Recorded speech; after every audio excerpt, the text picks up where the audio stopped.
Assalamualaikum warahmatullahi wabarakatuh. Jumpa lagi di channel Nurani Bicara di program ceramah Kiai Haji Zainuddin MZ. Semoga kita bisa mengambil pelajaran dari yang beliau sampaikan dan bisa kita terapkan dalam kehidupan sehari-hari. Selamat mendengarkan. Assalamualaikum warahmatullahi wabarakatuh.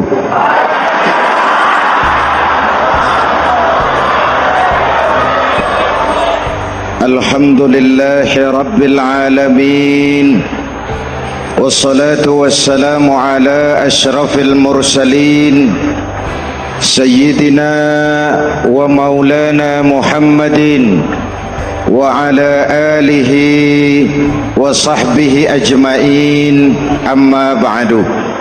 Para ulama yang saya muliakan, hadirin hadirat ma'asyiral muslimin yang saya cintai, banyak kita alami perubahan-perubahan yang terjadi, baik perubahan yang menyangkut sosial budaya, lebih-lebih yang menyangkut sosial politik. Yang tidak banyak mengalami perubahan adalah sosial ekonomi. Bahkan angka kemiskinan kita naik menjadi 3/5 dari total penduduk kita hidup di bawah garis kemiskinan, dan 20% diantaranya miskin mutlak. Perubahan-perubahan yang terjadi menyadarkan kita kepada kebenaran Al-Quran ketika Allah menyatakan wa tilkal ayyamu nudawiluha bainan nas. Hari itu kami putar di antara manusia. Ada saat datang, ada waktu pergi, ada hari lahir, ada saat kembali, ada waktu dilantik, ada saat menyerahkan jabatan. Hari kami putar di antara manusia dan hidup cuma sekadar menunggu giliran. Soalnya kemudian di tengah perubahan-perubahan yang terjadi begitu cepat, what must we do now?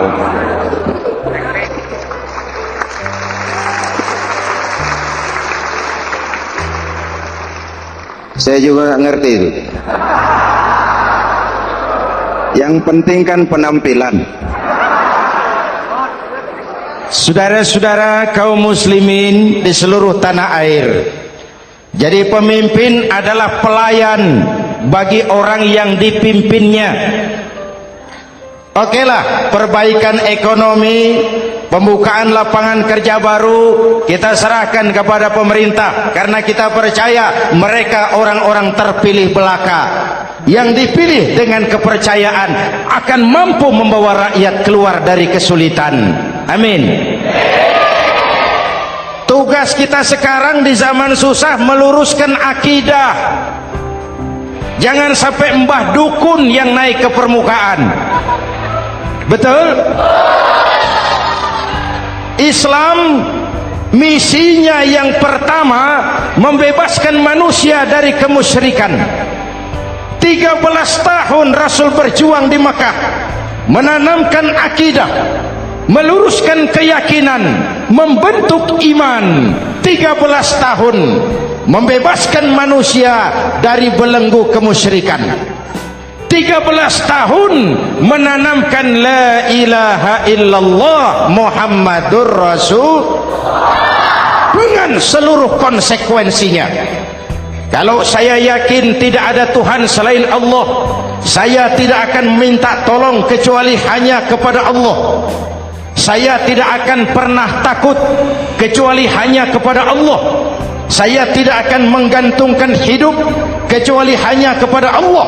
Saya tidak akan minta rizki kecuali hanya kepada Allah. Saya tidak akan melarikan persoalan kecuali hanya kepada Allah. Kalau konsekuen dengan keyakinan ini, mbah dukun nggak dapat tempat.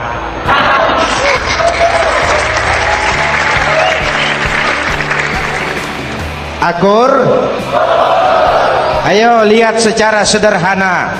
Saya sandaran di tiang, tiangnya ambruk, sayanya jatuh. Saya sandaran di tembok, temboknya runtuh, saya juga runtuh. Saya sandaran kepada orang kaya, dia jatuh miskin, saya bangkrut. Saya sandaran kepada jenderal, dia pensiun, saya selesai. Tapi kalau saya sandaran hanya kepada Allah, Allah tidak akan pernah miskin, Allah tidak akan pernah lumpuh, Allah tidak akan pernah terpuruk, dan Allah tidak akan pernah berkurang kekuasaannya.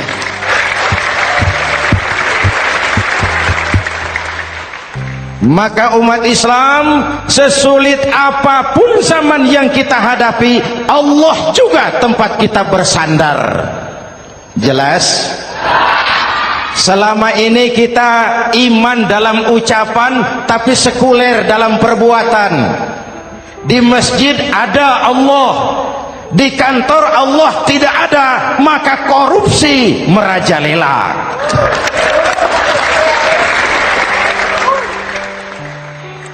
Di masjid ada Allah, di pasar Allah tidak ada, maka timbangan tetap curang.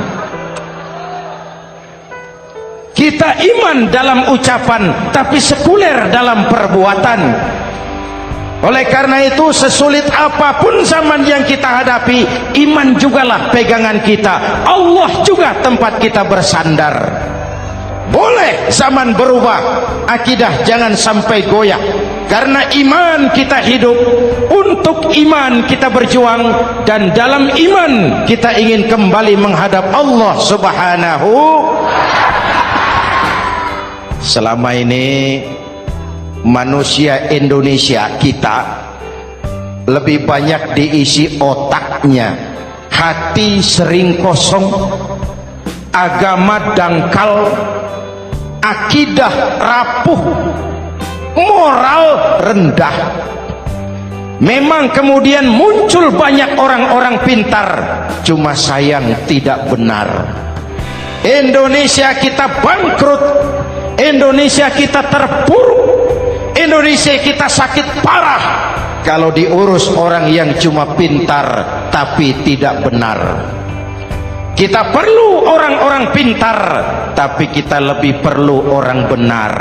Jelas? Kalau cuma pintar tapi tidak benar, itu yang sering saya sampaikan, nanti disuruh ngurus beras malah nimbun beras.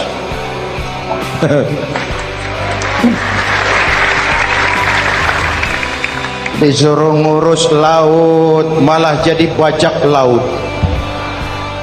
Disuruh ngurus hutan rame-rame jadi orang hutan.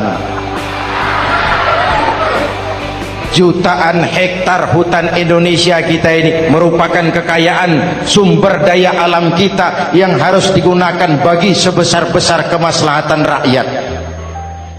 Yang disuruh ngurus hukum malah bikin hukum seperti pisau, tajam ke bawah, tumpul ke atas. Jangan heran lalu di masyarakat muncul street justice, pengadilan jalanan, sebagai refleksi dari ketidakpuasan melihat sikap hukum yang sangat berpihak. Kalau yang kecil salah, hukum cepat-cepat ditegakkan.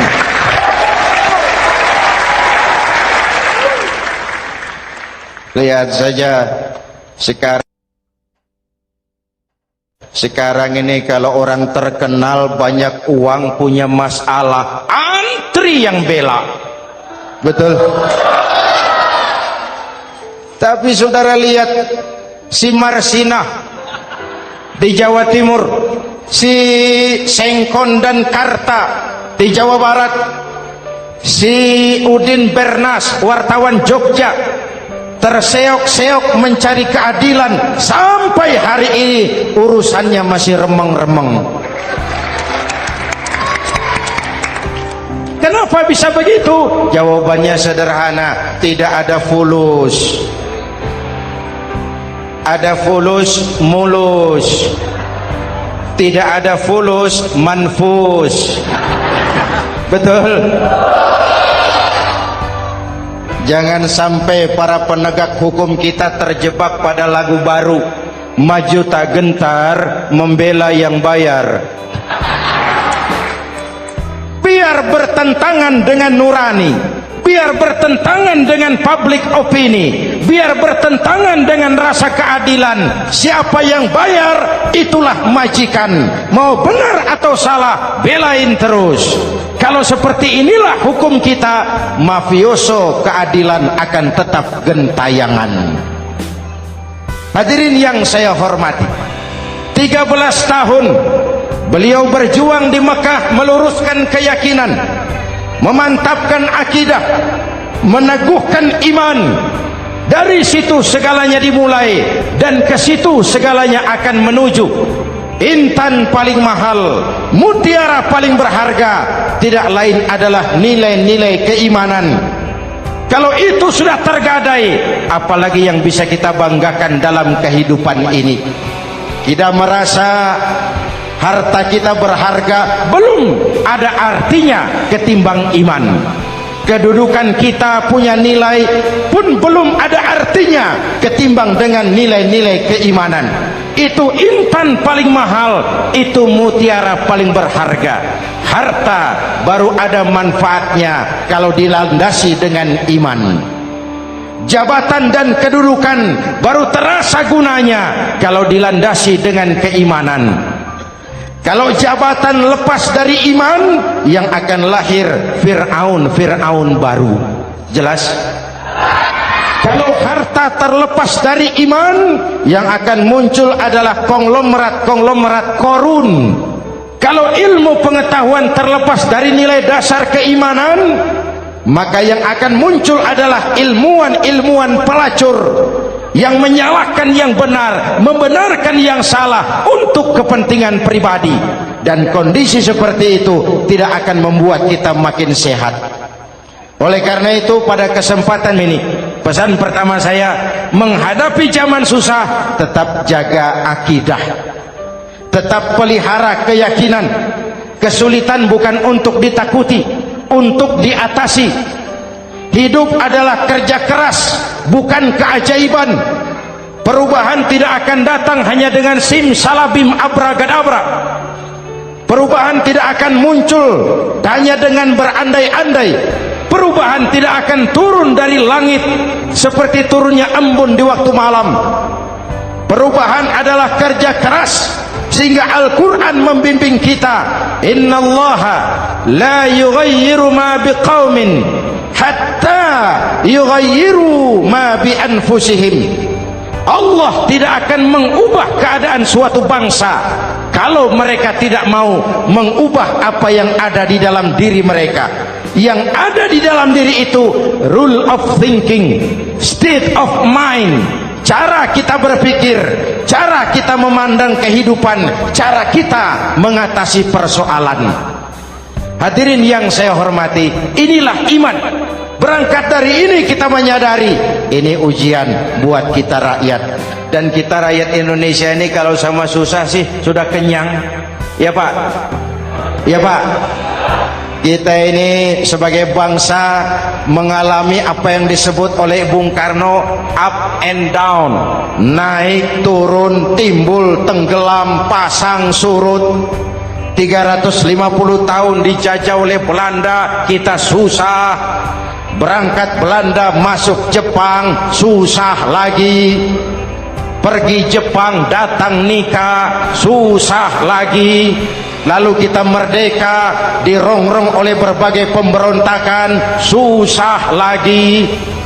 Makan bulgur antri minyak. Lalu PKI berontak, susah lagi. Muncul orde baru, lama-lama susah lagi. Orde baru selesai, naik reformasi, mulai repot nasi, susah lagi.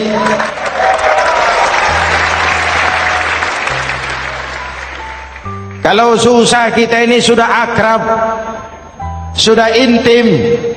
Mestinya kalau sudah susah seperti itu, jangan salah sikap menyikapi kesusahan.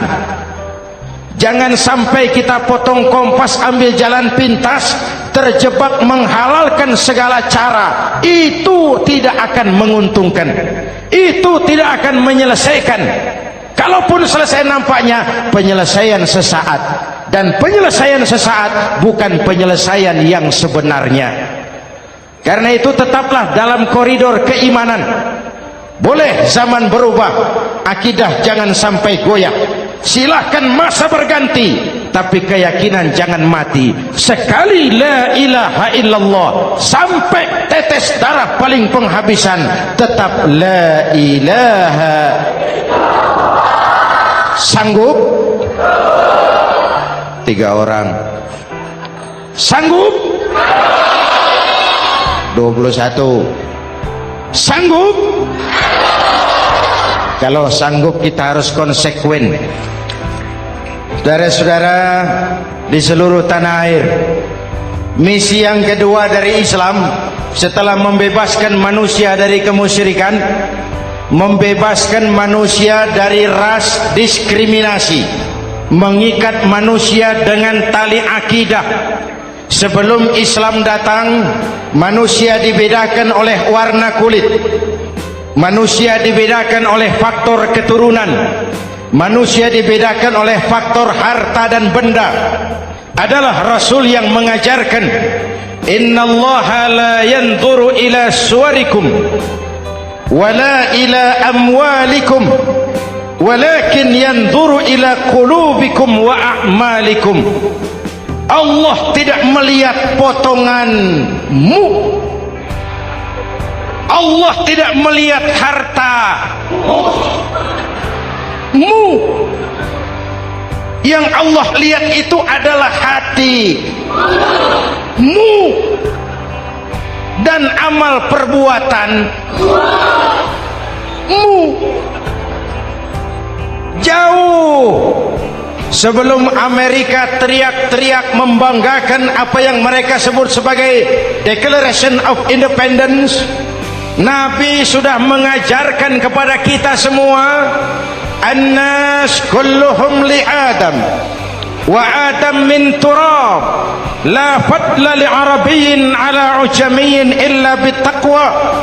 Seluruh manusia berasal dari Adam. Adam diciptakan dari tanah. Tidak ada kelebihan Arab dengan yang bukan Arab kecuali takwanya. Jauh sebelum Amerika mencanangkan bahwa semua manusia dilahirkan sama, that all men are created equal. Jauh sebelum itu Islam sudah membebaskan manusia dari ras diskriminasi. Apa dalam konteks kekinian menghadapi zaman susah tetap jaga kerukunan? Ya Pak, ya Bu, oi Bu, menghadapi zaman susah tetap jaga kerukunan, baik antar umat seagama, antar umat beragama, maupun antar umat beragama dengan pemerintah. Menjaga kerukunan, jangan saling sikat sikut di antara kita. Sebab kalau sudah rukun, saya ajak berhitung, 1 ditambah 1 sama dengan, itu matematika namanya, hasilnya pasti. Tapi angka sosial hasilnya aneh. Saya ubah jadi angka sosial. Ayo kita berhitung lagi. 1 orang takut ditambah 1 orang takut sama dengan 2 orang setengah berani. Kenapa setengah berani? Karena sudah berdua. Tadi kan takut sendiri. Kalau sama-sama takut berkumpul jadi setengah berani. Kalau ditambah 1 orang takut lagi, 1 orang takut ditambah 1 orang takut ditambah 1 orang takut sama dengan 3 orang berani.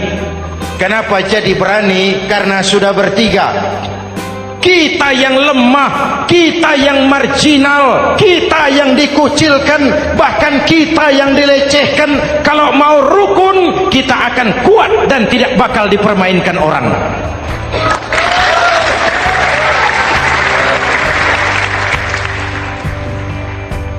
Tapi kalau rukunnya yang satu mau menikam yang lain, saya ajak berhitung lagi. Yuk berhitung yuk. 1 ekor ayam ditambah 1 ekor musang sama dengan 1 ekor musang. Kemana ayamnya? Dimakan musang. Betul nggak nih hitungan? Ayo kita hitung lagi. 1 ekor ayam ditambah 1 ekor musang sama dengan 1 ekor musang. Kemana ayamnya? Dimakan musang. Jadi kalau kita suka kumpul dengan orang yang mau makan kita, selesailah kita.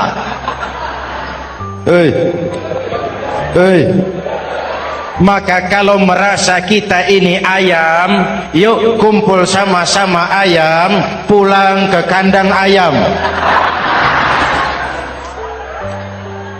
Kalau ada ayam kumpul ke kandang musang, itu namanya ayam minum begon. Jelas? Menjaga kerukunan. Pertama, antar umat seagama, sesama muslim harus saling menjaga, harus saling memelihara. Baik dia muslim yang jadi kapolri, baik dia muslim yang jadi kasat, baik dia muslim yang jadi pengusaha, baik dia muslim yang jadi petani, nelayan, guru, semua komit menjaga semangat kebersamaan, rukun antar umat seagama. Jelas? Jelas? Hadirin yang saya hormati, atas dasar itu saya ingatkan kembali, kita semua ingin persoalan terorisme dilepaskan kaitannya dari agama manapun. Tidak ada kaitannya terorisme dengan Islam, dengan Kristen, dengan Hindu, dengan Buddha. Tidak ada kaitannya terorisme dengan pondok pesantren.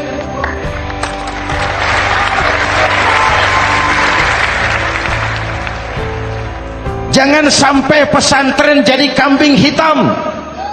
Karena sejak zaman penjajahan, pesantren sudah terbukti memberikan kontribusi bagi perjuangan memerdekakan rakyat Indonesia. Rukun antar umat seagama. Yang kedua, rukun antar umat beragama. Islam ini rahmatan lil. Jangankan manusia walaupun berbeda agama, binatang saja dihormati. Ada hadis, fa iza zabahtum fa ahsinuz zibhata. Kalau kamu menyembelih hewan, sembelihlah dengan cara yang terbaik. Jangan menyembelih ayam dengan pisau tumpul. Itu namanya tidak berperi kebinatangan. Yang kecil lagi, saudara buka babul istinja, makruh buang air kecil di tanah yang berlubang. Sebab apa? Pertama, menjaga kesehatan. Siapa tahu di lubang yang saudara buang air kecil itu ada gas beracun. Kalau tidak, melindungi binatang yang ada di dalam lubang. Siapa tahu di lubang yang saudara buang air kecil itu ada semut sedang rapat membahas terorisme. Apa dosanya lalu mati dikencingi? Ini namanya rahmatan lis semut. Binatang saja dilindungi. Maka perbedaan agama tidak harus menyebabkan kita bertolak belakang. Perbedaan agama bukan alasan untuk saling bermusuhan. Apalagi kita sudah menyadari tentang kemajemukan kita, tentang kebinekaan kita, tentang keragaman kita. Rukun antar umat beragama, saling menghormati, saling menghargai, tapi tetap dalam batas lakum dinukum. Lalu rukun antar umat beragama dengan pemerintah. Hadirin yang saya hormati, yang benar kita dukung, yang salah kita perbaiki dan kita tegur menurut cara-cara yang diajarkan oleh agama kita. Dan sholat berjamaah, pendidikan bernegara yang paling bagus. Tadi kita sholat ada imam, ada makmum. Betul? Makmum wajib ikut imam kalau imam benar sholatnya. Rakyat wajib ikut pemimpin kalau pemimpin benar mimpinnya. Masyarakat Islam ini loyal. Masyarakat Islam ini bukan pemberontak. Masyarakat Islam ini taat dan setia. Kapan? Kalau imamnya benar.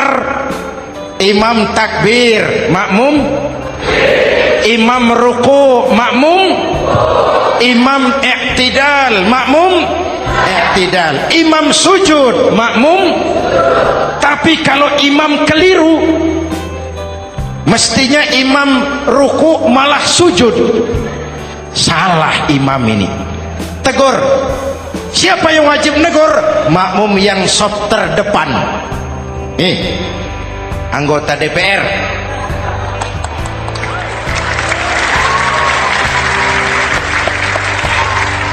Ini wakil-wakil makmum ini, sop di depan ini. Kalau imam keliru, mereka paling tahu. Ngomong. Tegur. Bagaimana negurnya? Ada aturan main.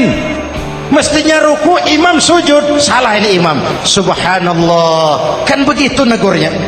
Betul? Tidak boleh juga imam keliru, makmum emosi. Main pegang, weh makmum salah, hoi hoi. Kacau sholat. Betul? Anggota dewan ini, soft di depan. Itu kalau imam keliru. Satu saat imam buang angin. Namanya manusia bisa buang angin toh. Apa makmum lalu berkata, demi kesetiaan saya kepada imam, imam buang angin, saya lebih keras lagi. Itu namanya fanatisme buta, loyalitas yang goblok. Imam buang angin, minggir. Iyyaka na'budu wa iyyaka nasta'in. Sampai situ imam buang angin, minggir imam. Lalu soft yang di depan maju. Tidak usah bikin sholat baru, teruskan pekerjaan imam. Ihdinas siratal mustaqim. Teruskan. Kenapa? Kalau bikin sholat baru lagi, nanti buang angin lagi. Bikin lagi sholat. Kapan selesainya sholat? Kapan selesainya membangun negara ini?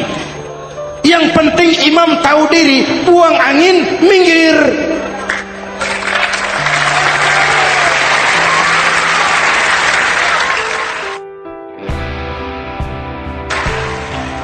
Ini kacaunya sholat berjamaah kita sekarang. Kacaunya negeri kita sekarang. Banyak imam sudah buang angin, gengsi.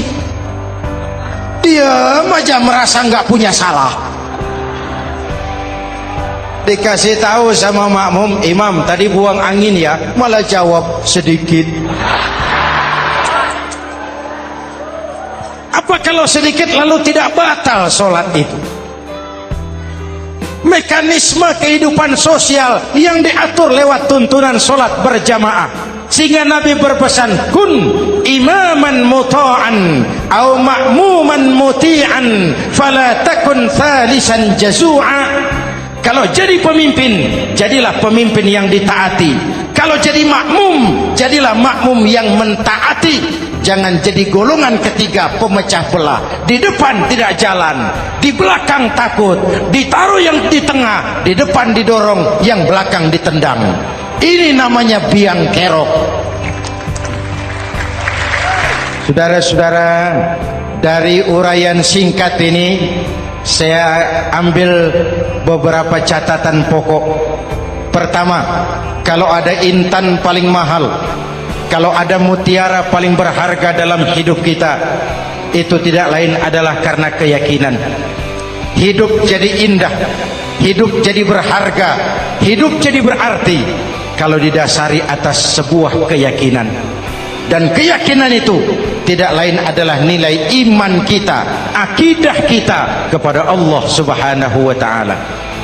Yang kedua, tetap menjaga kerukunan sesulit apapun zaman yang kita hadapi. kita tetap harus menjaga semangat kebersamaan.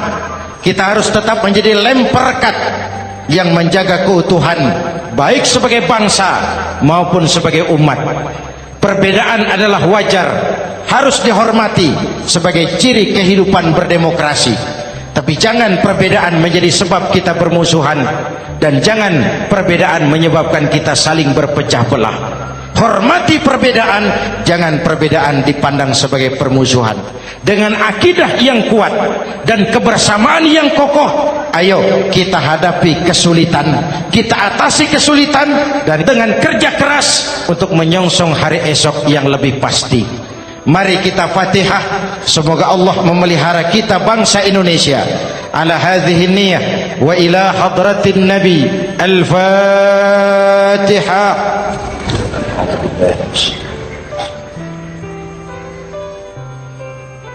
Iyyaka na'budu wa iyyaka nasta'in. Ihdinas siratal mustaqim. Siratal ladzina an'amta 'alaihim. Bismillahirrahmanirrahim. Amin. Alhamdulillah Rabbil Alamin. Allahumma salli wa sallim wa barik ala Sayyidina Muhammadin wa ala alihi wa sahbihi ajma'in. Allahumma Rabbana taqabbal minna salatana wa siyamana wa qiyamana wa takhashu'ana wa ta'abbudana wa tammim taksirana ya arhamar rahimin. Allahumma aslih man fi salahihi salahul muslimin. Allahumma ahlik man fi halakihi salahul muslimin. Allahumma Rabbana la tu'akhizna in nasina aw akhtana.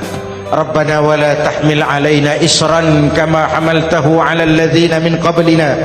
Rabbana wa la tuhammilna ma la taqata lana bih wa'fu 'anna waghfir lana warhamna anta maulana fansurna 'alal qaumil kafirin. Allahumma ij'alna minas su'ada'il makbulin wa la taj'alna minal ashqiya'il mardudin. Afdalu ma qultuhu ana wan nabiyyuna min qabli. La ilaha illallah.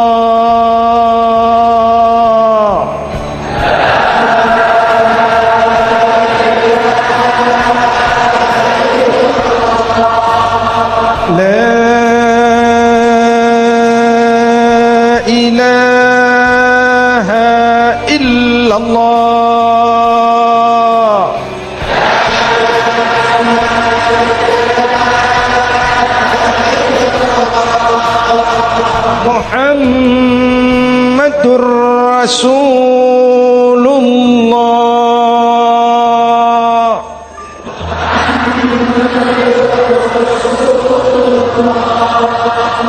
Sallallahu alaihi wa alihi wa sallam. Kalimatu haqqin 'alaiha nahya wa 'alaiha namut wa 'alaiha wa biha nub'atsu insyaallah minal aminin. Minal aminin, minal aminin, rahmatika ya arhamar rahimin. Sallallahu ala sayyidina Muhammad wa ala alihi wa sahbihi ajma'in. Ana rabbika rabbil izzati amma yasifun. Salamun alal mursalin walhamdulillah rabbil alamin. Jumpa lagi di lain kesempatan insyaallah. Wassalamualaikum warahmatullahi wabarakatuh.